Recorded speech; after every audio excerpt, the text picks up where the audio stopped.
qui nous guette tous. Amen. Un danger qui guette tous les êtres humains. L'avarice et la cupidité. Quelqu'un dit avec moi l'avarice et la cupidité.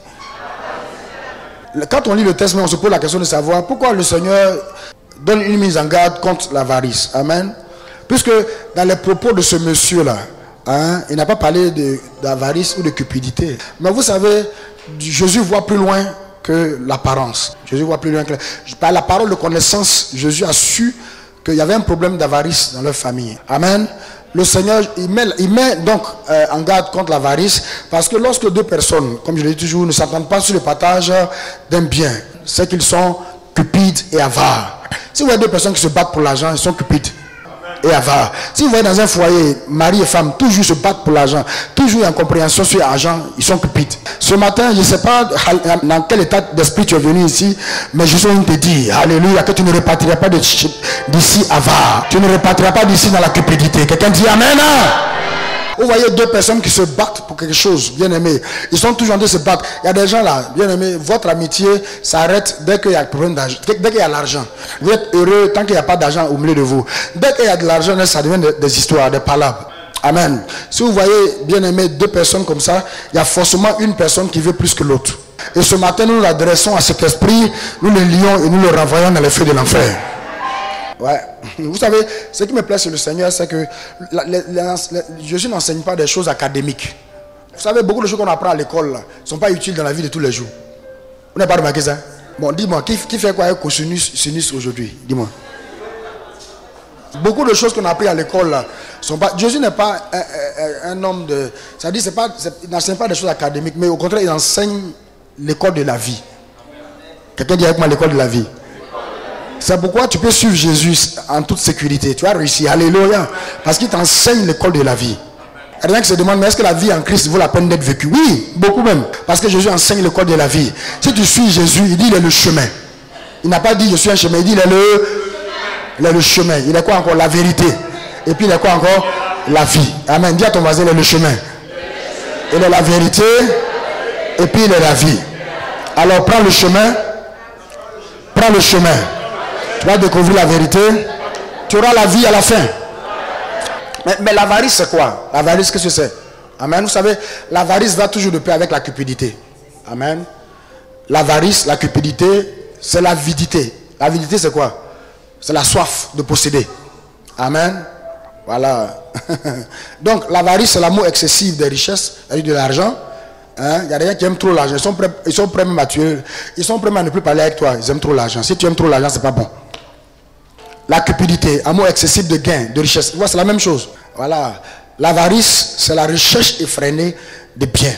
Non seulement tu recherches ça de façon effrénée, mais en plus, tu le maintiens avec anxiété. Tu as peur de perdre. Tu as peur. Et justement, c'est cette peur de perdre qui fait qu'on n'a pas. Mais toutes ces choses-là, c'est-à-dire la cupidité, l'avarice, bien aimé, sont quoi? Sont stimulées par quoi? Par l'égoïsme. Amen. Quelqu'un dit avec moi l'égoïsme.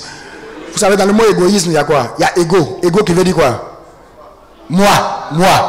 Quelqu'un dit avec moi. Ton moi est trop élevé. Amen. Ce matin, là, on va casser ça au nom de Jésus-Christ. Quelqu'un dit amen. Égoïsme, amour exclusif de soi. A dit ramener tout à sa priorité, à soi. Donc le Seigneur, il ne nous met pas en garde contre le danger de la richesse. Non. Mais il met en garde contre la manière dont nous allons l'utiliser. Si tu veux avoir la victoire sur la pauvreté, écoutez, certains parmi nous sommes nés dans des familles dans lesquelles il n'y a personne qui est riche. Personne ne peut lever la tête pour dire que oh yes, Dieu m'a béni de façon extraordinaire. Mais je suis venu t'annoncer une bonne nouvelle. Si Dieu t'a envoyé à l'église, c'est parce que Dieu veut faire la différence avec toi. Dieu veut briser ce chemin-là sur ta vie. Il veut briser cette loi dans la famille. Quelqu'un dit amen. Vous savez, je suis de ceux qui croient que, bien aimé, tous les enfants de Dieu ont droit à la richesse. Je suis de ceux qui croient ça. Tous les enfants de Dieu. Tous les enfants de Dieu. Alléluia. Donc si tu es ici, que tu n'arrives pas à t'en sortir, je me tiens ici en tant que prophète de Dieu et je t'introduis dans une nouvelle saison. Je dis, j'introduis ta vie dans une nouvelle saison. Je dis, ta vie dans une nouvelle saison. Une saison où tu vas voir des choses que tes parents n'ont pas vues. Tu vas expérimenter des choses que tes parents n'ont pas expérimentées. Une saison où tu vas bâtir des choses que tes parents n'ont pas bâties. Quelqu'un dit amen. Donc, bien aimé, si tu vas avoir la victoire sur la pauvreté familiale, alors il faut te méfier de l'avarice. Dis à ton voisin, il faut vaincre l'avarice. Dieu n'aime pas l'avarice, Dieu n'aime pas la cupidité, Dieu ne bénit pas les avares, Dieu ne bénit pas les cupides. Il faut vaincre l'avarice. Nous déclarons la victoire sur l'avarice ce matin. Nous déclarons la victoire sur les œuvres des ténèbres. Nous déclarons la victoire, bien aimé, sur maman qui envoie l'avarice dans le cœur des hommes et des femmes. Nous déclarons la victoire, bien aimé, sur toute manifestation satanique et démoniaque pour bloquer nos finances. Nous déclarons la victoire sur l'esprit de pauvreté, de manque et d'insuffisance. Quelqu'un dit Amen. Écoute, il faut dire Amen tout court, c'est tout. Il faut dire Amen tout court. Toi, Amen veut dire ainsi soit-il. Ça veut dire que tu es d'accord avec la parole prophétique. Et cette parole va parler en ta faveur. Et dit ce matin, je me tiens ici et je déclare la victoire sur la pauvreté familiale. La victoire partout où, si tes parents ont fait des pactes, des alliances de pauvreté dans le passé qui parlent contre toi, ce matin, nous révoquons ces alliances au nom de Jésus. Et nous révoquons ces alliances. Moi je connais une famille comme ça où les gens ont fait une alliance. La famille est composée, du village est composée de deux grandes familles. Il y a une famille qui a fait vœu de pauvreté et puis il y a une autre qui a fait vœu de richesse. Quel est beau ça. Et si dans une telle famille bien aimée, quelque chose que tu fais, tu n'arrives pas. Ça n'aboutit pas. Il y a un esprit de non-accomplissement, non-aboutissement dans tout ce que tu entreprends. Tu commences, mais ça tombe. Je lève la main droite avec moi. Je dis, je déclare ce matin, oh yes, que les esprits tapis dans l'ombre, qui réclament ta vie, qui réclament la pauvreté sur ta vie. Ce matin, nous brisons leur pouvoir au nom de Jésus-Christ. Quelqu'un dit Amen. Alléluia. Donc, vous voyez, Jésus saisit l'occasion pour parler à ce monsieur. Et pour nous amener à une plus grande compréhension, Jésus donne une parole, pourquoi? Une parabole plutôt, pour illustrer, bien aimé, ses propos. Vous avez une parabole, qu'est-ce que c'est? Vous allez remarquer que Jésus parlait beaucoup en parabole. Hein. C'était son, comment je peux appeler ça? C'était sa pédagogie en fait. C'était sa pédagogie. Vous savez ce que c'est la pédagogie? C'est la façon d'enseigner. C'était sa pédagogie. Une parabole, c'est quoi? C'est une situation hypothétique. C'est-à-dire que c'est une histoire qui est basée sur des hypothèses. C'est une histoire qu'on raconte, bien aimé, pour expliquer une réalité qui existe vraiment. On est d'accord? Et dans le ministère de Jésus, Jésus utilisait beaucoup les paraboles. C'est vrai que ce n'est pas toujours que les gens comprenaient. Amen. Il était obligé souvent d'expliquer. Mais c'était sa manière de procéder. C'était, comme j'ai dit, sa pédagogie. Pour faire passer un message d'une portée spirituelle. Chaque fois qu'il donnait... Vous vous souvenez, avant, dans nos villages, on racontait des histoires, n'est-ce pas? Qu'on appelle quoi? Les contes. Les contes avaient toujours une moralité. Et la moralité, c'était de faire quoi? C'était de moraliser le village, les villageois, les enfants. C'est la même chose. Jésus racontait toujours une histoire, une parabole pour pouvoir nous enseigner. Amen.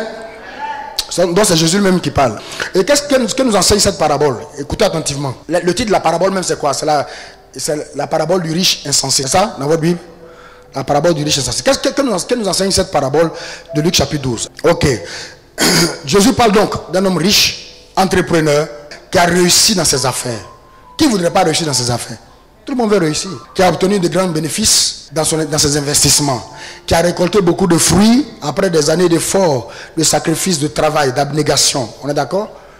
Et comme tout chef d'entreprise, content qu'il est d'avoir réalisé de bons chiffres, la Bible dit que l'homme riche de la parabole est heureux, il est comblé, il est content de ce que son travail a pu produire des résultats escomptés. Et même au-delà de ce qui est escompté. On ne peut pas lui reprocher sa réussite, n'est-ce pas?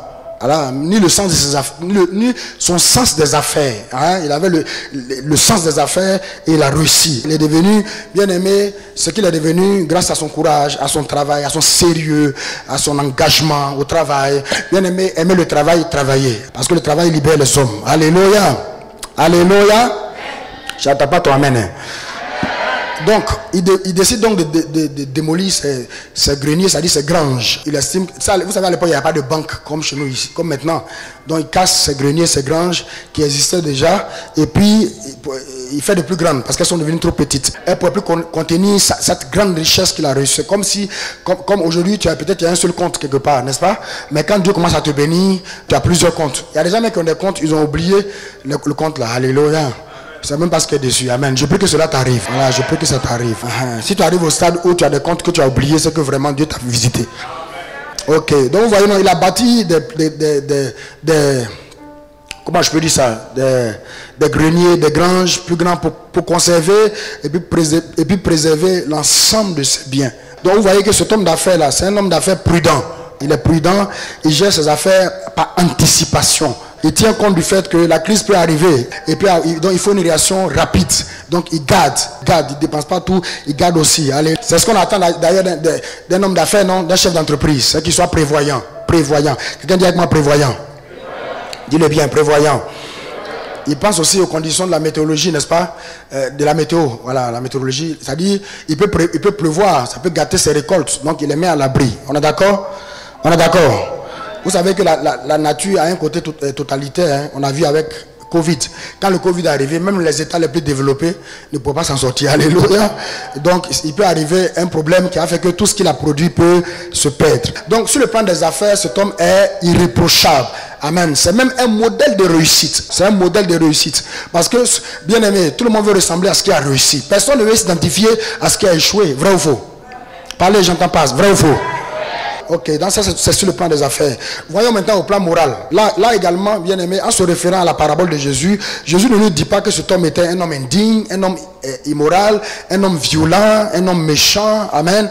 Il n'a pas dit que c'est un chef d'entreprise qui fait quoi? Qui oppresse ses employés. Jésus ne parle pas de tout ça. Donc, la parabole dépeint plutôt le portrait d'un bosseur, quelqu'un qui a travaillé, qui avait toujours envie d'aller de l'avant. Pour parler comme les Américains, c'était un winner, c'était pas un loser. Je prie que tu sois un winner, pas un loser. Quelqu'un dit amen. C'est un homme un chef d'entreprise avisé. On dirait même que c'est un chef d'entreprise que Dieu a béni. Donc moralement il était irréprochable. Donc alors qu'est-ce que Dieu reproche à cet homme? Voyons maintenant au plan spirituel. Alléluia. Regardez à partir du verset 18. Verset 18. Il dit voici, dit-il, ce que je ferai, j'abattrai mes greniers, j'en bâtirai de plus grands, j'amasserai toute ma récolte et mes biens. Je dirai à mon âme, tu as beaucoup de biens en réserve pour plusieurs années, repose-toi, mange, bois et réjouis-toi. Alléluia. Écoutez, le fait de se reposer, de manger, de boire n'est pas un péché. Vrai ou faux? Est-ce que c'est un péché? Vous ne répondez pas bien là. Est-ce que c'est un péché? Il y a des gens qui ne savent pas s'il faut dire oui ou s'il faut dire non. Il dit est-ce que c'est un péché? Non, on ne peut pas interdire à quelqu'un ou bien reprocher à quelqu'un de se réjouir. Il a le droit de faire la fête. Vrai ou faux? La Bible même dit qu'au ciel là, amen, on aura des banquets. On mange, on fait la fête. Même Dieu aime la fête. Alléluia. Mais le problème de ce monsieur bien-aimé se trouve dans ses propos. Amen. Regardez le verset 19. Il dit mon âme, tu as beaucoup, mon âme. Il dit quoi mon? Il dit quoi mon? Il dit mon âme, tu as beaucoup de biens en réserve pour plusieurs années. Amen. Regardez, le problème de ce monsieur, c'est qu'il est le seul. Oh yes, Kebrosa. Oh yes. J'ai tellement de choses à dire, je ne sais pas par où commencer. Il est seul avec ses biens. Et puis il parle à ses biens, il se parle à lui-même. Il parle à ses biens, il se parle à lui-même. Les katalababasa. Son seul interlocuteur, c'est qui? Son âme. Il n'y a même pas de place pour la reconnaissance. Il a dit que même s'il ne peut pas reconnaître à Dieu que Dieu l'a béni, au moins il faut reconnaître que tes ouvriers t'ont aidé, les gens t'ont aidé, les gens qui sont autour de toi ont fait ce que tu es devenu. Alléluia. Aucune reconnaissance. Et Dieu dit de lui que c'est un insensé. Un homme qui manque d'intelligence. Insensé. C'est-à-dire une personne dépourvue de bon sens. Qui n'est pas intelligent. Qui n'a pas de jugeote. Oh yes. Kebrosa. Je prie que Dieu te donne l'intelligence spirituelle. Vous savez, l'intelligence spirituelle est au-dessus de l'intelligence naturelle. Dieu peut te donner une intelligence bien aimée qui fait que tu anticipes les événements, tu anticipes les situations. Quelquefois même bien aimé, tu peux faire des choses que les gens je peux dire ça, tes contemporains n'ont pas vu. Regardez, vous savez ce qui a rendu Bill Gates riche? Bill Gates a vu ce que les autres n'ont pas vu. Je prie que Dieu te donne l'intelligence. Vous savez, celui qui est capable d'entrevoir des possibilités dans l'avenir, avant que cela ne soit évident pour tous, c'est celui qui domine. Les brossas. Tu as raté une bonne occasion de dire amen. Ouais, il dit, mais Dieu lui dit insensé. Quelqu'un dit avec moi insensé. On peut avoir le verset 20. Le verset 20. Mais Dieu lui dit insensé. Insensé. Dans la version parole de vie, il dit tu es fou. Dis avec moi tu es fou. Dans la version semée, il dit pauvre fou que tu es. C'est vrai ou c'est faux? Bien aimé, l'argent rend fou, hein? Vous n'avez pas encore vu ça? L'argent rend fou. Vous n'avez pas remarqué que l'argent a tendance à nous monter la tête? Oui. Attendez. Et regardez quelqu'un qui n'a pas d'argent. Attendez, il va avoir un peu d'argent, vous allez voir. Vous allez connaître sa vraie personne. L'argent rend aveugle. L'argent rend sourd. Vous n'avez pas remarqué quand quelqu'un a l'argent là, dans son groupe, c'est le plus intelligent. Quand tu parles, tais-toi. Et puis c'est comme ça, il marche.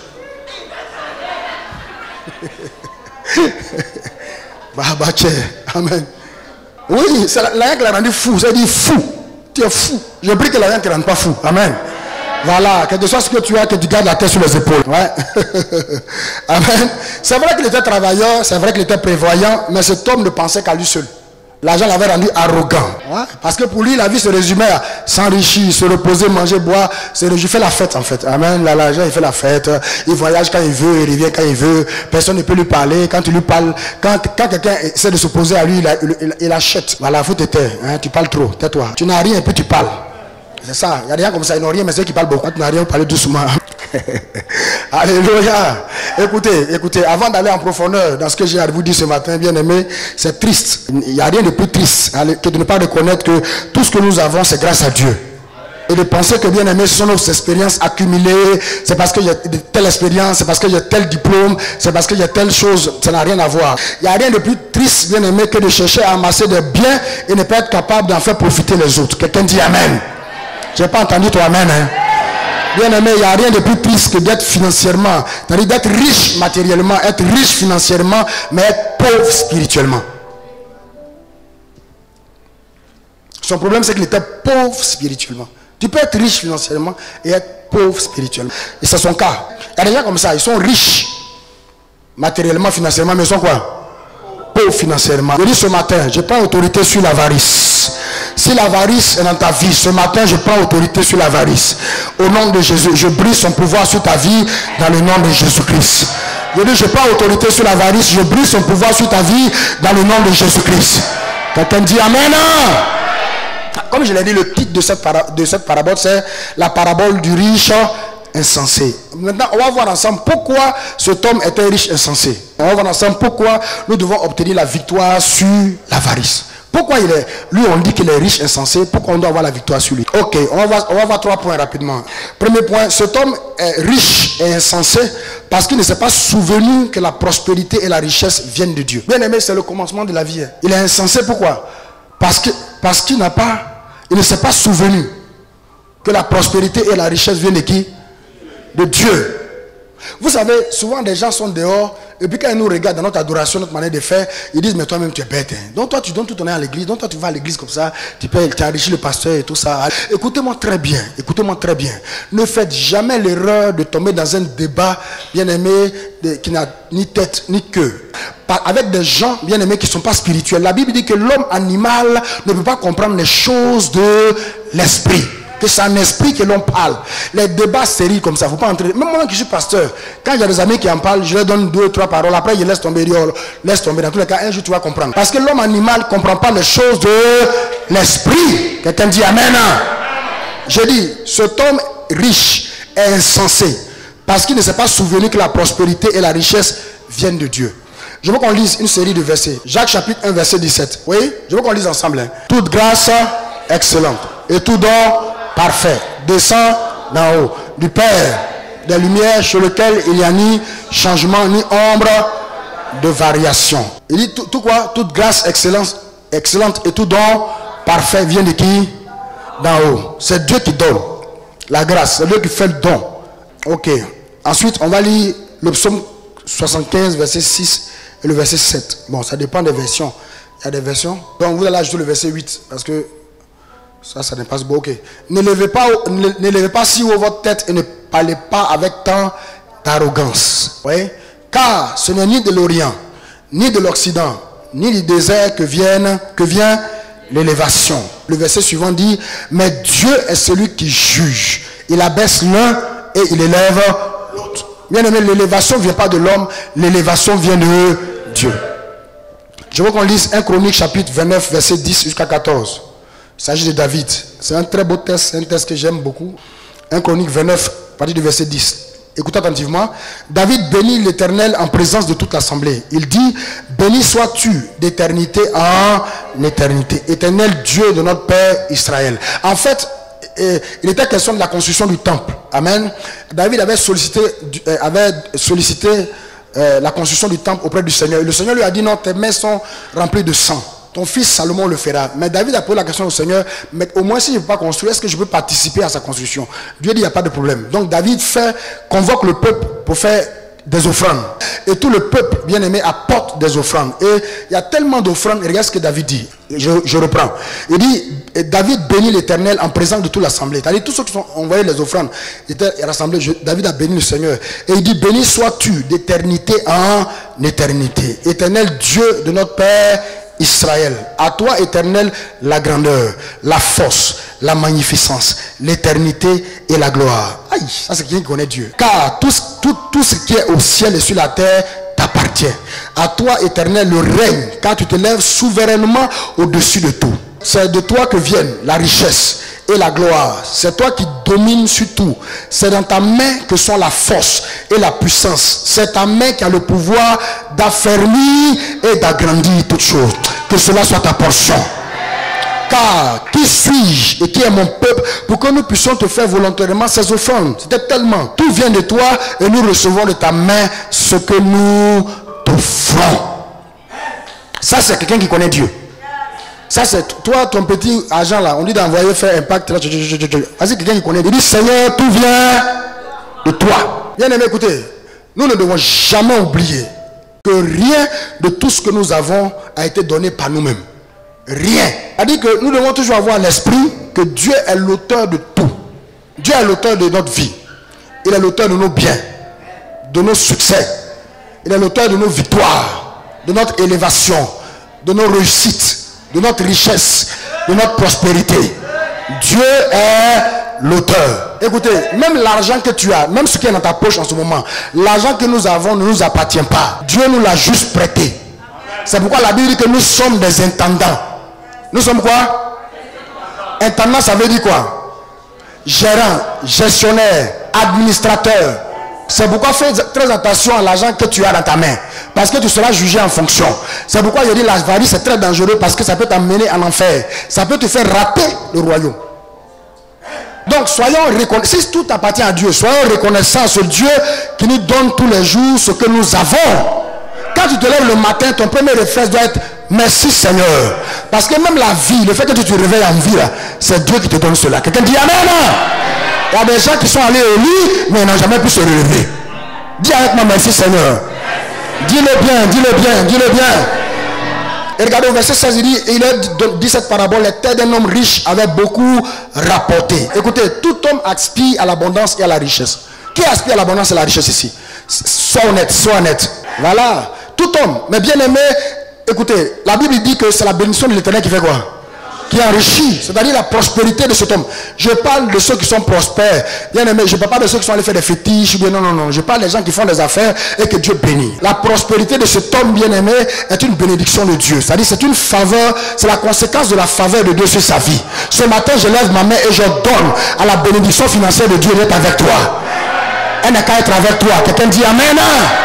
Il y a des gens ici là, si Dieu les bénit financièrement, l'église n'aura plus à souffrir de faire appel ou quoi que ce soit. Non, dès qu'on dit à quelque chose, ils vont dire papa tiens, Dieu m'a mis à cœur de faire ceci. Je prie que cela soit ta portion.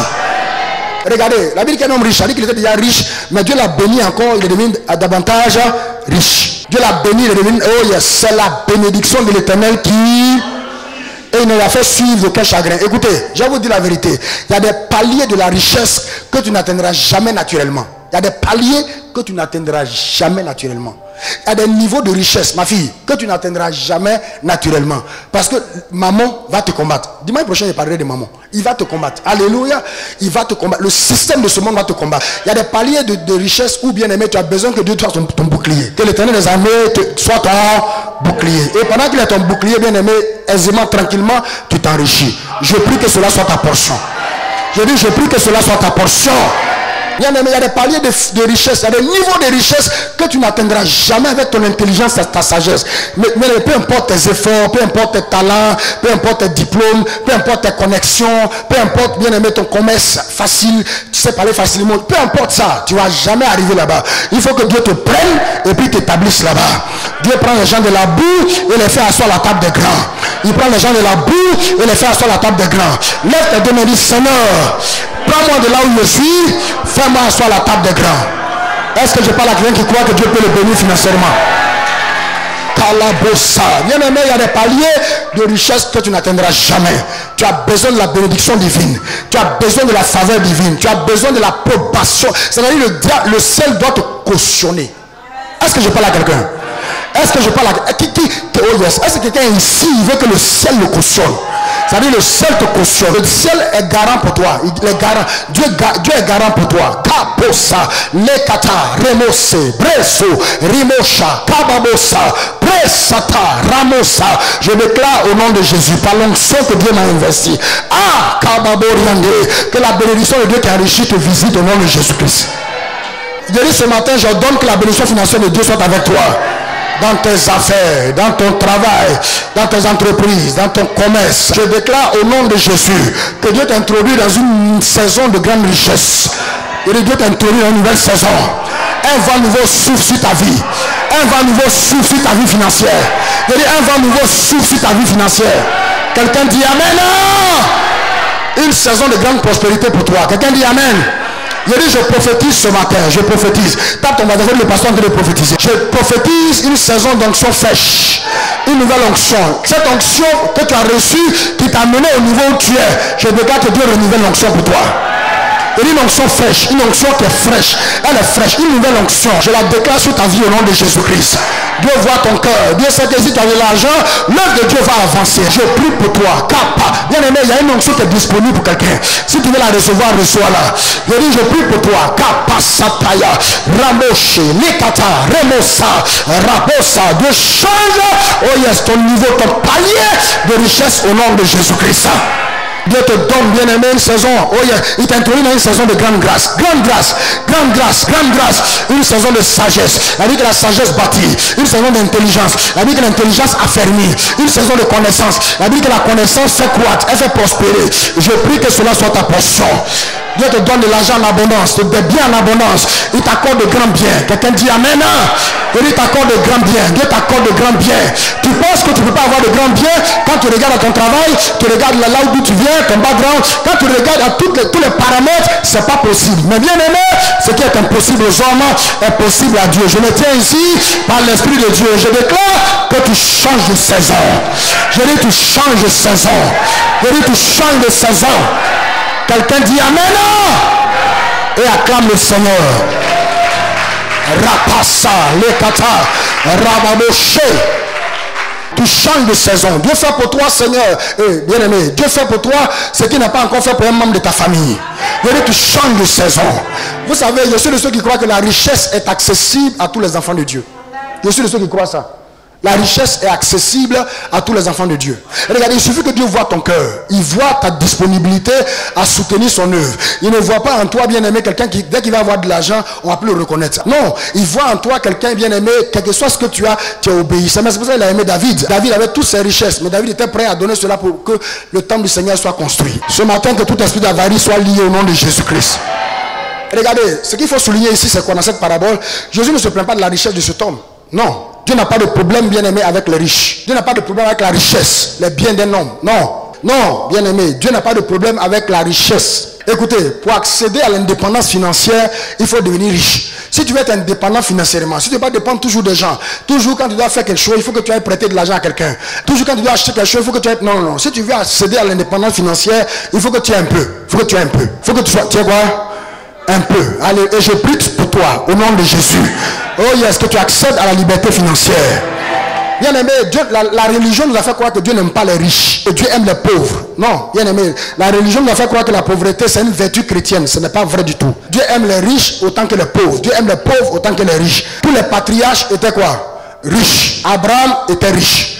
Genèse chapitre 13, verset 1 à 2. Il dit quoi? Abraham remonta d'Égypte vers le midi. Lui, sa femme et tout ce qui lui appartient. Et Lot avec lui. Oui, on continue. Abraham, lisons ensemble. Abraham était très riche en troupeaux, en argent et en or. Que cela soit ta portion. Ah, tu as hérité d'Abraham, que cela soit ta portion. Bien aimé, Jacob et plutôt Isaac avant lui. Isaac était riche. Genèse 26. Ça dit que Isaac sema dans ce pays et recueillit cette année le centuple. Car l'Éternel le bénit. Oui, on continue. Cet homme devint Oui, il alla s'enrichissant de plus en plus. Jusqu'à ce qu'il devienne quoi? Fort riche. Il avait des troupeaux de menu bétail, des troupeaux de gros bétail, un grand nombre de serviteurs. Aussi les Philistins lui portèrent envie. Jacob, après lui, était très riche. Genèse 30, verset 43. Et puis Genèse 31, verset 1. Cet homme devint de plus en plus riche. Il eut de menus bétail en abondance, des servantes et des serviteurs, des chameaux et des ânes. Jacob entendit les propos des fils de Laban qui disaient: Jacob a pris tout ce qui était à notre père, et c'est avec le bien de notre père qui s'est acquis toute cette richesse. Que cela soit ta portion.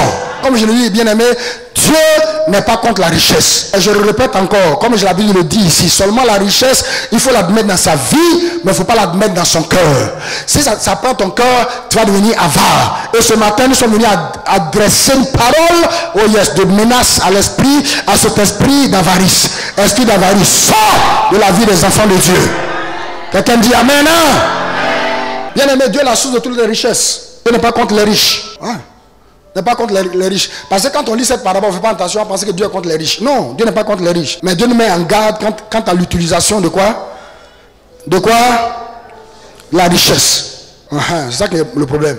Donc l'erreur de cet homme, ce n'est pas l'acquisition des biens, de la richesse, mais plutôt l'utilisation qu'il a fait des biens. Donc Jésus donne une parabole pour démontrer, ou du moins pour dénoncer l'avarice de cet homme.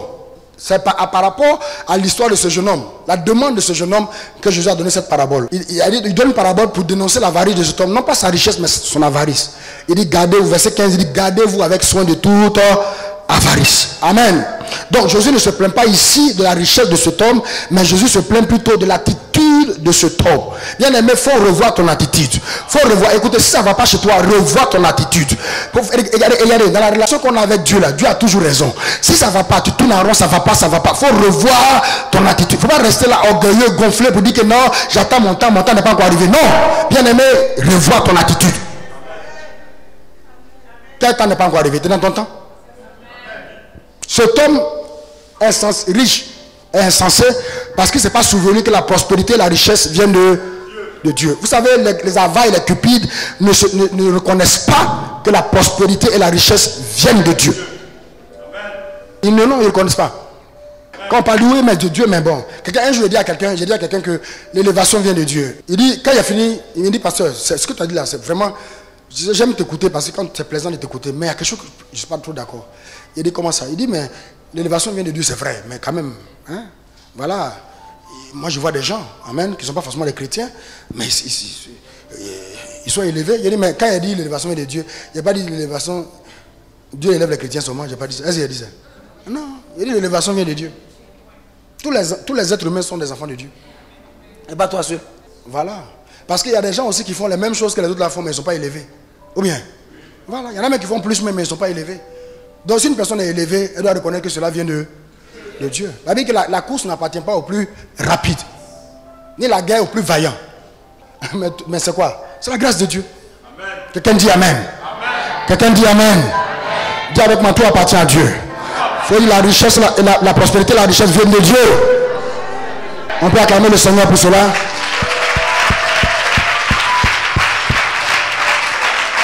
Deuxième point, cet homme est riche et insensé parce qu'il faisait des projets et des plans qui n'incluaient pas Dieu.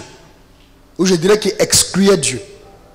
Vous savez, il y a beaucoup de... Quoi il a dit sinon, pendant qu'il prêche, quand il prêche la dîme, beaucoup de gens sont convertis, mais leurs poches ne sont pas convertis. Ils sont convertis, mais leur compte en banque n'est pas converti. Leur main n'est pas convertie. Voilà, Seigneur, prends mon cœur, mais laisse ça. Mais je vous dis que bien aimé, pendant que tu dis ça là, Seigneur, prends mon cœur, mais laisse ça, c'est faute. Dieu n'a pas pris ton cœur, tu mens. Parce que s'il a pris ton cœur, il va prendre ton argent aussi. Amen. Il a fait beaucoup de provisions, beaucoup de prévisions aussi, sans considérer Dieu. Regardez ce que la Bible dit dans le livre de Jacques. Jacques chapitre 13, Jacques chapitre 4, verset 13 à 16. Regardez. Il dit, à vous maintenant qui dites, aujourd'hui et demain nous irons dans telle ville. Nous y passerons une année, nous trafiquerons, c'est-à-dire nous ferons les affaires et nous allons gagner, nous gagnerons. Vous qui ne savez pas ce qui arrivera demain. Car, qu'est-ce que votre vie? Vous êtes une vapeur qui paraît pour un peu de temps et qui ensuite fait quoi? Disparaît. Vous devriez dire au contraire, si Dieu le veut, nous vivrions. et nous ferons ceci ou cela. Mais maintenant, vous vous glorifiez dans vos pensées orgueilleuses. C'est une chose mauvaise que de se glorifier de la sorte. Il a dit qu'il fait ses projets et puis il a fait quoi? Il a enlevé Dieu. Il y a des gens comme ça, ils font leurs projets, ils enlèvent le Seigneur. Écoutez-moi très bien. Ouvrez, regardez-moi, écoutez. Tout ce que nous avons est éphémère. Tout est éphémère. L'argent est éphémère. Les bijoux, les maisons, les voitures, les actions même bancaires. Même ton plan de carrière est éphémère. Moi, c'est-à-dire aujourd'hui, la dernière fois j'en parlais avec le pasteur Atu, je crois. Écoutez, nous quand on essaie de nouveau, là, il y avait des grands hommes de Dieu à Abidjan. Là, on les cherche, on ne les voit plus. C'est-à-dire que nous aussi que vous voyez aujourd'hui, là, demain, ce sont nos enfants que nous remplacer. Tout est éphémère. Ou bien de définir éphémère là. Ah, on ne sait jamais. Ça veut dire quoi? Éphémère veut dire quoi? Ou bien tu sais ce que ça veut dire, mais tu ne sais pas comment expliquer. Tout est éphémère, ça veut dire quoi? Limité dans le temps, susceptible de disparaître. Bref, bien aimé, tu peux posséder aujourd'hui et puis tout perdre demain. Alléluia. Pas, je ne dis pas pour vous effrayer, hein. Je vous dis ce que la vie est. Tu peux réussir aujourd'hui et puis échouer demain. Tu peux avoir le vent en poupe. Moi, j'ai vu des gens qui avaient le vent en poupe dans le temps. Aujourd'hui, on ne les voit même pas. C'est parce que je suis en direct, je n'ai pas me le dire. Comme aussi, bien sûr, tu peux échouer aujourd'hui et puis gagner demain. Voilà. Bien aimé, l'homme a une tendance naturelle à placer sa confiance dans ses richesses. Je ne sais pas pourquoi c'est comme ça. Je ne sais pas pourquoi. Bien aimé, la confiance d'un homme doit être placée en Dieu. Dis-le à ton voisin, il faut dire ta confiance, il faut la placer en Dieu. Voilà, il ne faut pas placer ta confiance dans les richesses. Il ne faut pas placer ta confiance dans ce qui est éphémère. Les richesses deviennent très, très vite des idoles. Très vite. Regardez, il y a des gens là, quand ils n'ont pas d'argent en compte, regardez, quand leur compte bancaire est vide là, on dirait qu'ils sont frileux, ils ont la fièvre, leur corps chauffe un peu. Mais quand ils ont la haine dans leur compte, oh, ils deviennent impolis. Toi là, viens ici. C'est pas bon. Les richesses deviennent très vite des idoles. Regardez, l'argent, l'or et l'argent, l'or que Dieu a donné aux Israélites, aux Juifs en Égypte. Parce que ça, c'est pas eux qui ont reçu, c'est Dieu qui leur a donné. Ils sont allés chez leur maître, les Égyptiens, la Bible dit qu'ils les ont dépouillés. C'est-à-dire qu'ils se sont fait payer 40 ans, et 430 ans d'esclavage en une journée. C'est-à-dire que, et c'est vrai, quelqu'un a dit, mais la raison pour laquelle Pharaon poursuivait les Israélites, c'était même pas pour l'esclavage, mais parce que l'Égypte était devenue pauvre du jour au lendemain. C'est-à-dire que Dieu fait grâce, et puis il te donne, et puis après il réalise ce qu'il t'a donné. Que cela soit ta portion.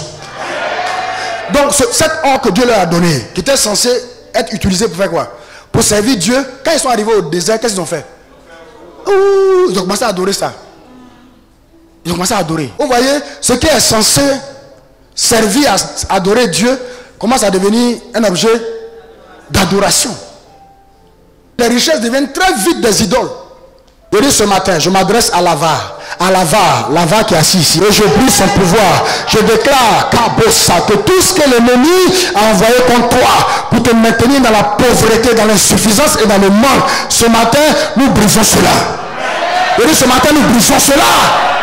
Au nom de Jésus-Christ. Vous savez, l'onction brise le joug. Donc quand je fais des déclarations, il faut dire Amen. Il y a des personnes qui traînent, bien aimé, oh yes, de vieilles difficultés à cause d'un démon, bien aimé, qui a été relâché dans ta vie depuis un moment. Ce matin, nous prenons autorité sur l'atmosphère spirituelle de ta vie et nous brisons son emprise au nom de Jésus-Christ.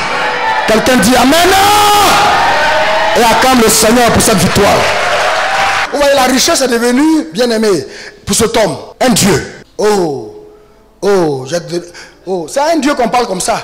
Oh, je suis à l'aise. Oh, il peut manger, me réjouir. Mais c'est à Dieu qu'on parle comme ça. C'est pas l'argent. L'argent, ça peut brûler, ça peut disparaître. Mais tes greniers, là, peut prendre feu. Rien.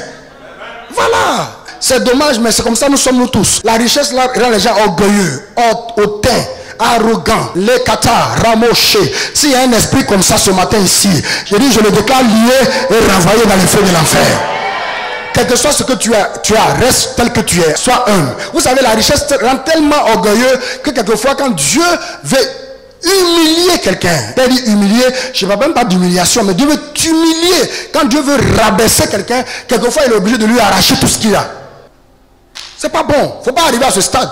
Quel que soit ce que tu as, bien aimé, reste tel que tu es. Sois un homme humble. Reste humble. Je dis reste humble. Kaboche, Lebrosa, Raposa, je prie, Kamama, Sete, Rakata, Remoshe, que le Dieu qui bénit richement, le Dieu qui donne la richesse, je prie qu'il te visite ce matin. Il visite tes comptes ce matin. Il visite ton cœur ce matin. Quelqu'un dit Amen. Et acclame le Seigneur.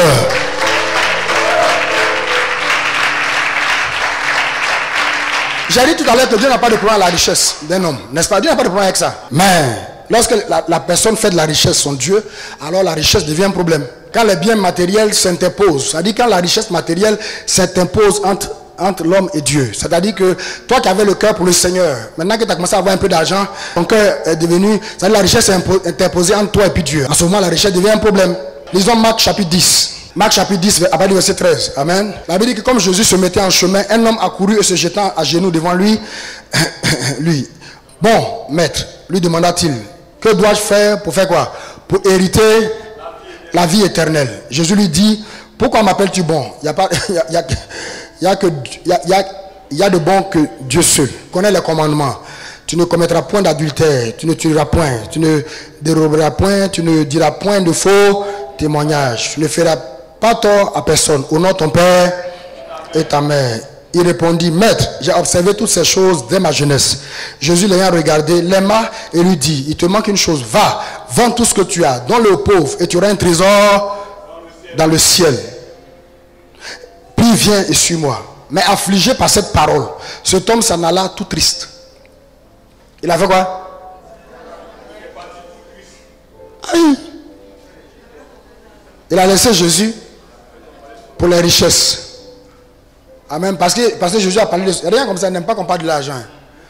Amen. Quand ils viennent dans une église où on parle un peu trop d'argent, ici on parle trop d'argent, moi je sais pas. Mais si on ne parle pas d'argent, on va parler de quoi? Toi, lundi, tu vas au travail. Mardi, tu vas au travail. Mercredi, tu vas au travail. Jeudi, tu vas au travail. Vendredi, tu vas au travail. C'était même samedi matin, vous allez au travail. C'est pourquoi? Dis-moi. Dis-moi, c'est pourquoi? Réponds. Alléluia. Mais même dimanche, même que c'est pour le Seigneur, mais quand tu viens 1 ou 2 heures, tu te plains. On dit trop à l'église, on dit trop. Mais toi, tu vas là-bas, c'est pourquoi? Mais affligé par cette parole, cet homme s'en alla tout triste, car il avait de grands biens. Jésus, regardant autour de lui, dit à ses disciples, il sera difficile à ceux qui ont des richesses d'entrer dans le royaume de Dieu. Écoutez, quand je parle de... Parce que depuis que j'ai commencé, je parle de riche. Écoutez-moi bien. C'est valable pour celui qui n'est pas riche. Tout ce que je dis là, c'est valable pour celui qui n'est pas encore riche. C'est valable pour celui qui aspire à la richesse. Et c'est valable pour celui qui est déjà riche. Parce que la richesse est relative. Ce qui constitue la richesse pour toi n'est pas forcément ce qui constitue la richesse pour moi. Donc je parle à tout le monde. On va t'asseoir pour dire que non, on n'a pas quoi arriver là-bas. Non, c'est pas nous. Le pasteur est en train de parler des gens qui sont riches. Non, tout le monde. Il dit, Jésus regardant autour de lui, dit à ses disciples, qui sera difficile à ceux qui ont des richesses de faire quoi? D'entrer dans le royaume des cieux. Les disciples sont étonnés de ce que Jésus parlait ainsi. Il reprenant, il leur dit, mes enfants, il est difficile à ceux qui se confient dans les richesses. Ce qu'il veut dire en fait. D'entrer dans le royaume de Dieu. Bien aimé, oh yes, que brossa. Ta confiance est où? En Dieu ou dans les richesses? Il y a des gens, dès qu'ils n'ont pas un peu d'argent, qui dit que quand ça ne va pas, quand la semaine n'a pas été fructueuse, dimanche je ne viens pas à l'église. Ils mettent le drap sur. Quand on dit il a eu pardon. Non, mais il y a des problèmes. Oui, il a dit qu'ils ne sont pas heureux. Pourquoi il est venu à l'église, hein? Pourquoi il est venu prier un Dieu qui depuis la semaine m'a rien, je parle, il ne m'a pas écouté. Pourquoi il est venu prier? Il ferme sa tête. Alléluia. Oh, il ne sait pas que bien aimé, c'est cette semaine qui n'a pas été bonne. Mais la semaine prochaine, elle va être fructueuse. Il ne faut jamais juger une personne bien aimée à partir d'une seule saison de sa vie. Il ne faut pas juger Dieu à partir d'une seule saison de ta vie qui est compliquée. Non. Bien aimé, ta vie c'est un tout. Bien aimé, en une fraction de seconde, Dieu peut faire changer radicalement. Est-ce que je parle à quelqu'un ce matin? Est-ce que je parle à quelqu'un ce matin?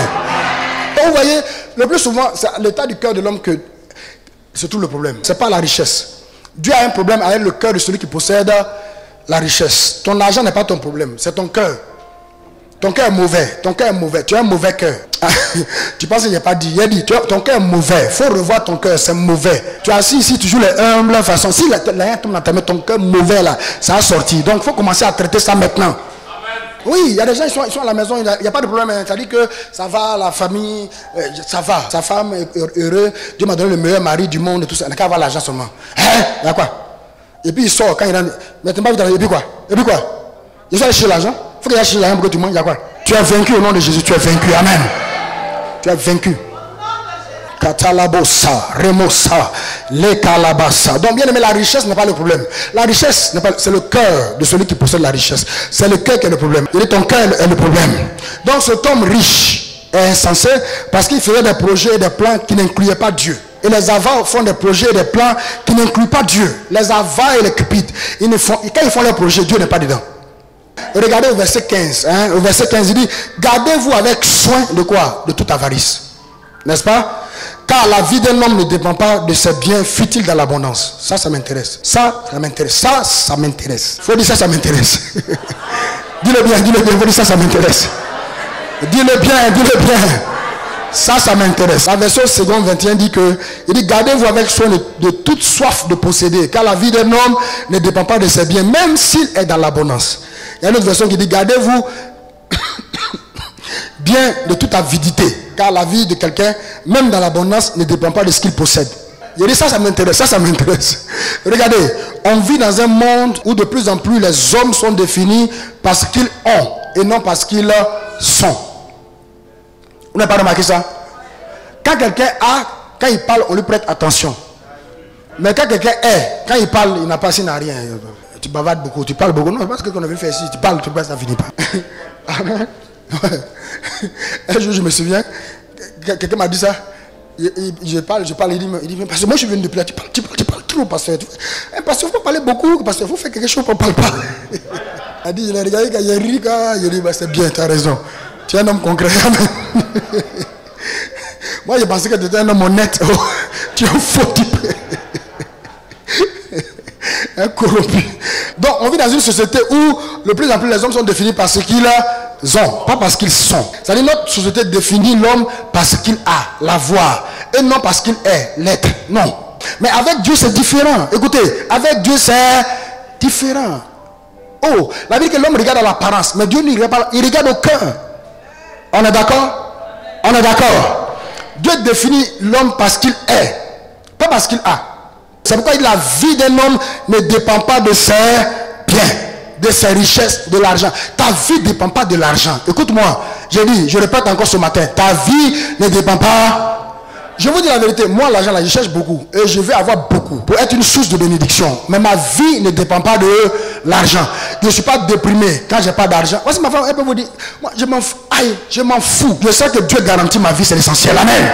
C'est que Dieu garantisse ta vie. Parce que je te dis la vérité, si ta vie dépend de l'argent, quand tu n'as pas l'argent, tu vas avoir crise cardiaque, AVC, on va t'envoyer à l'hôpital et tu meurs. Même la prière du pasteur ne te sauvera pas. Regardez, j'aime bien cette petite phrase. C'est un auteur inconnu, on voit ça souvent dans les bureaux, on voit ça souvent accroché au mur. On dit l'argent peut acheter une maison, mais pas un foyer. C'est vrai, non? L'argent peut acheter un lit, mais pas le sommeil. L'argent peut acheter une horloge, mais pas le temps. Quel que soit ton argent, tu ne peux pas arrêter le temps pour dire, bon, moi il y a 30 ans, il faut rester jusqu'à 30 ans au moins pendant 5 ans. Hein? Voilà. Si tu ne veux pas couper ton âge, ça va te rattraper. Il y a des gens, tu les vois, ils sont petits comme ça. On dirait, tu as dit, il a 15 ans, mais quand il ouvre sa bouche, ses dents sont trop. Elle est vieux. L'argent peut acheter un livre, mais pas la connaissance. On est d'accord? Si tu achètes un livre, tu es obligé de lire pour avoir la connaissance. On est d'accord?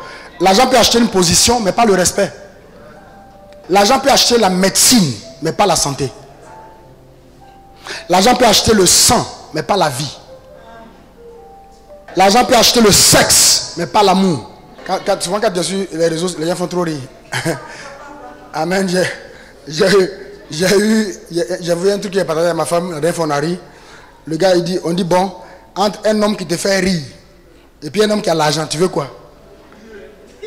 Elle répond, il n'a qu'à me donner l'argent, moi mais je le fais rire. Ou bien, voilà. C'est qu'elle a fait de rire. Elle se rire, elle est venue manger ça. L'argent peut acheter une église, mais pas le cœur de Dieu. L'argent peut acheter un mausolée, mais pas la vie éternelle. Donc l'argent est limité. Même les riches ont des problèmes que l'argent ne peut pas résoudre. Je dis, je chasse l'avarice de ta vie. Je dis, je chasse l'avarice de ta vie. Quelqu'un dit Amen. Le dernier point, cet homme est riche et insensé parce qu'il a amassé des trésors pour lui-même et il n'est pas riche pour Dieu. C'est ce que Jésus a dit. Il dit, ça va arriver à tous ceux qui amassent des trésors pour eux-mêmes et qui ne sont pas riches pour Dieu. Ma prière pour toi, c'est que tu sois riche pour Dieu. Lève la main droite avec moi, dis Seigneur, je vais être riche pour toi. Dis-le bien, Seigneur. Dis-le avec conviction, Seigneur, je vais être riche pour toi. Écoutez, dans sa prospérité financière et matérielle, cet homme n'était pas riche pour Dieu. Et c'est malheureusement le modèle de beaucoup de personnes. Riches sur la terre, mais qui ne sont pas riches pour Dieu. Regardez les caractéristiques de ce monsieur. Il était riche, ou du moins riche, égoïste, égocentré. On appelle aussi égocentrisme ou centrique. Il est avare et il n'est pas riche pour Dieu. Il est pingre. C'est un pixou. Il demande à son âme de se reposer, de manger, de boire, de se réjouir. Il ne se soucie même pas de Dieu. Il ne se soucie pas des autres. Pourvu que son âme se réjouisse. Écoutez, je vais vous dire une chose. Quand vous lisez la Bible, vous vous rendez compte qu'il y a toujours 3 personnes. Quand vous lisez la Bible, il y a toujours 3 personnes. Il y a Dieu, il y a toi-même et il y a les autres. Toujours. Ouais. Donc tu ne peux pas vivre comme si tu étais en autarcie, tu t'en fous des gens. Il y a des gens même qui habitent dans un quartier, ils ne saluent pas les voisins. Aïe, toi tu habites dans un quartier, tu ne salues pas les voisins. Et ils sont toujours en conflit avec les voisins. Oui, surtout les femmes, toujours en conflit avec la voisine. Toujours. Mais regardez, si tu tombes, c'est-à-dire qu'en rentrant chez toi, tu tombes. Tes premiers secours, ce sont tes voisins. Quelquefois, Dieu va permettre d'espérer que tu tombes. Pour que tu apprennes l'humilité. Mais c'est comme ça, Dieu est là. Il va te faire exprès, tu vas tomber. Normalement, tu ne dois pas tomber. Mais il dit, laissez-le tomber, les anges, laissez-le tomber un peu. Voilà, pour qu'il apprenne l'humilité. Quand la voisine à qui tu ne parles pas va te soulever, te mettre dans un taxi, aller t'assister. Quand tu ouvres tes yeux, c'est là que tu vois. Tu refermes. N'est-ce pas bien? Je ne me suis pas bien réveillé. Tu refermes. Tu ouvres encore, c'est là que tu vois. Il faut te lever, mon frère, c'est elle. La honte de ça. Ouais, écoutez, il ne faut pas que tu sois conflictuel. Il ne faut pas être une personne conflictuelle. Il faut être quelqu'un bien aimé. La Bible dit que heureux ceux qui procurent la paix quand ils seront appelés fils de Dieu. Les fils de Dieu procurent la paix. Ils ne sont pas dans les conflits, dans les palabres, à ne pas en finir. Si tu es trop dans les conflits, il faut bien voir. Il y a un démon qui te fatigue. Je dis la vérité. Les fils de Dieu ne sont pas dans les commérages, dans quoi encore? Oui, papatoya, les oukou. Ah, tout ça. Amen. Non, ce ne sont pas dans les choses comme ça. Ils procurent la paix autour d'eux. Parce que bien aimé, ta vie doit inviter les gens à l'église. Ta vie doit faire quoi? Inviter les gens. Il y a des gens là, quand ils te regardent, tes voisins, quand ils te regardent là, ils n'ont pas envie de venir à Jésus. C'est même pas dans ton église, c'est à Jésus même. Il dit si c'est pour aller chez Jésus, pour devenir comme toi, c'est pas la peine. Alléluia. Mais toi-même, depuis que tu es né, tu fais par là. Tu n'es pas fatigué. Il y a des gens, mais ils sont vieux, mais ils laissent pas. Ils sont vieux, mais ils n'aiment pas là. Ils laissent pas. Change. Il y a un temps pour chaque chose. Donc vous voyez cet homme-là, il ne se soucie pas de Dieu, il ne se soucie pas des autres. Pourvu que lui soit heureux, son âme soit heureux. Bien aimé, l'égoïsme fait oublier Dieu. L'égoïsme fait oublier les autres. L'égoïsme, c'est un péché. La cupidité, c'est un péché. L'avarice, c'est un péché. Ça peut te faire rater le ciel. Quelqu'un dit Amen. Regardez, on revient dans le texte, 17, 18, j'ai déjà fini, 17, 18, 19. Il dit, il raisonnait en lui-même, disant, que ferai-je? Car je n'ai pas de place où ranger ma récolte. Voici, dit-il, ce que je ferai. Il parle à lui-même. J'abattrai mes greniers. J'en bâtirai de plus grands. J'y amasserai mes récoltes. Et tous mes biens. Je dirai à mon âme, tu es un sorcier, alléluia. Il y a des gens comme ça, il y a des gens comme ça, narcissiques, il n'y a que eux. Il y a des gens comme ça, même dans une relation à deux, il a dit c'est eux seulement. Quand ils sont couchés sur un lit, ils tirent tout le drap, monsieur. C'est-à-dire que eux, c'est eux, tout c'est eux. Pourquoi pas moi? Et moi, tu m'as pas fait ceci, tu m'as pas fait cela, tu m'as pas fait ceci, tu m'as pas fait cela. Tu nous emmerdes. Et pas que toi. Vous voyez, la richesse est devenue son Dieu. Il adore sa richesse. Il y a rien comme ça. Ils adorent. Il y a des gens là, ils sont encore chrétiens, mais ils n'ont pas l'argent. Ma fille, dès qu'ils ont l'argent, les quêtés brossés, les marchés, il va estimer que tu n'es plus le type de personne qui doit fréquenter. C'est les oiseaux de même qui volent ensemble. Il n'a pas tort. Si depuis là, toi, tu ne veux pas avancer. C'est pas de sa faute. Dis-moi, être riche pour Dieu. Dis-le, être riche pour Dieu. Amen. C'est quoi être riche pour Dieu, hein? Être riche pour Dieu, c'est quoi? Bien aimé, ça commence d'abord par chercher les intérêts du royaume et non tes propres intérêts. De chercher premièrement le royaume de Dieu et sa justice. Faut chercher. Un chrétien doit chercher les intérêts. Vous savez, moi, quand je suis venu à l'église, une des premières choses que j'ai faites, c'est de savoir qu'est-ce que Dieu attend de moi financièrement. Je vous dis la vérité. Et ça m'a beaucoup aidé. Qu'est-ce que Dieu attend de moi financièrement? Il y a des gens, ça ne les intéresse pas. C'est qu'est-ce que Dieu peut leur donner financièrement. Seigneur, donne-moi. Ce que Dieu attend d'eux, ça ne les intéresse pas. D'ailleurs, quelqu'un m'a dit un jour que Dieu est riche, il n'a pas besoin d'argent. Dieu a fait son petit argent là. Voilà, donc il faut chercher quels sont les intérêts. C'est-à-dire les intérêts du royaume. Premièrement, les intérêts du royaume. Pas tes intérêts. D'abord, les intérêts du royaume. Amen. Et que dit les intérêts du royaume? La Bible dit que pour être riche pour Dieu, il faut s'amasser des trésors dans le ciel. Il faut faire quoi? Des trésors dans le ciel. Il faut s'amasser des trésors dans le ciel. Vous savez, écoutez, toutes les richesses ne sont pas forcément matérielles. Hein. Et les plus grandes richesses sont les richesses qui sont spirituelles. Vous savez, la faveur de Dieu, c'est une richesse. Est-ce que vous savez que tu ne peux pas ton argent pour obtenir la faveur de Dieu? Voilà, la grâce de Dieu, c'est une richesse. On est d'accord? L'approbation divine, c'est une richesse. La bonne santé, c'est une richesse. Donc, il dit quoi? Il dit de faire quoi? Il dit de s'amasser des trésors où ça? Au ciel. Je veux qu'on lise ça. Matthieu chapitre 6, je crois. Matthieu 6, verset 19, 20, 21. Il dit, ne vous amassez pas des trésors où ça? Sur la terre, où la teigne, la rouille détruisent, où les voleurs dérobent, mais amassez-vous des trésors où ça? Dans le ciel, où la teigne, la rouille ne peut pas détruire et les voleurs ne peuvent pas percer. Car là où est ton trésor, là aussi est quoi? Est ton cœur. Amen. Vous voyez ce fermier, ce riche-là, bien aimé, il avait de grandes richesses matérielles, mais il n'avait pas constitué de richesses spirituelles. Alléluia. Écoutez-moi, tout ce que nous faisons pour Dieu, c'est-à-dire payer la dîme, faire des offrandes, aider les gens, les frères. Il y a des gens qui sont dans le besoin. Il y a des gens qui sont réellement dans le besoin. Il peut te demander même 100 000 francs ou même 50 000 francs. Il est vraiment dans le besoin. Il ne faut pas dire, ah, c'est quoi ça? Tout c'est toi qui demandes l'argent. Je n'ai pas 50 000, moi il y a 10 000. Si tu ne veux pas prendre, il faut laisser. Non, il ne faut pas faire ça. Il ne faut pas dire ça. Il a dit, si la personne est vraiment dans le besoin, il faut le faire. Parce qu'en le faisant, tu es en train de t'amasser des trésors où ça? J'entends pas parler d'où ça? Dans le ciel, tu amasses des trésors dans le ciel. Bien aimé, quand les trésors sont amassés là-bas, quand Dieu ouvre le ciel, oh yes, bien aimé, il y a une avalanche de bénédictions qui descend sur ta vie. Quelqu'un dit Amen. Quelqu'un dit Amen. Alléluia.